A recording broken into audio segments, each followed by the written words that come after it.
एक चतुर्युग तक संध्या जी ने तपस्या की और जब तपस्या पूर्ण हुई तो भगवान महादेव सामने प्रकट हो गए।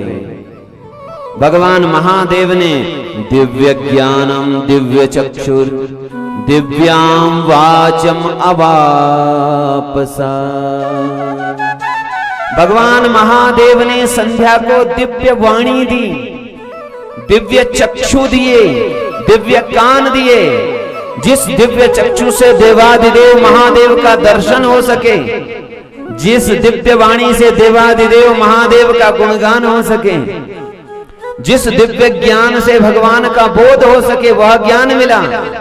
तब संध्या जी ने भगवान की बहुत सुंदर स्तुति की। भगवान ने कहा संध्या से वरदान मांगो, क्या चाहिए? संध्या ने कहा प्रभु मुझे 3 वरदान चाहिए, लेकिन पहले मुझे आप ये बात बताइए, क्या मेरे वो पाप नष्ट हो चुके हैं जो मेरे मन में विकार आने से बन गए थे? भगवान महादेव ने कहा देवी तुमने इतनी तपस्या की है, तुम पवित्र हो गई हो, निर्मल हो गई हो, कहो कौन सा वरदान तुम्हें चाहिए? तब संध्या ने 3 वरदान की कामना की। एक वरदान, आज के बाद कोई भी नवजात शिशु, वह चाहे कन्या हो चाहे पुत्र हो, आज के बाद वह बाल्य अवस्था में उस पर काम वासना कभी नहीं आएगी। ये पहला वरदान मांगती हूं। दूसरा वरदान मैं ये मांगती हूं, मेरे पति को छोड़कर यदि कोई दूसरा पुरुष वासना की दृष्टि से मुझे देखेगा तो वो नष्ट हो जाएगा, क्षीण हो जाएगा। ये दूसरा वरदान।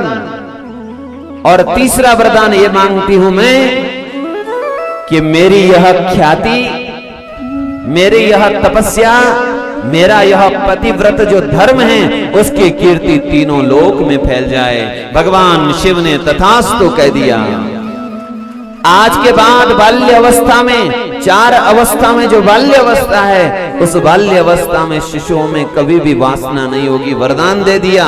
और देवी तुम्हारी और यदि कोई कामना की दृष्टि से देखेगा तो उसका पुरुषत्व नष्ट हो जाएगा।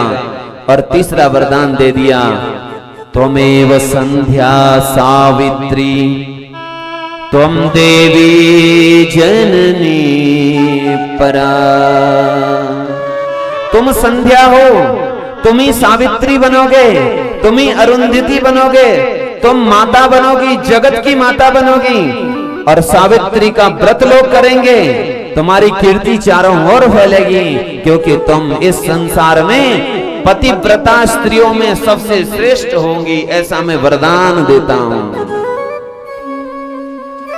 सावित्री मैया को यानी संध्या को वरदान मिल गया।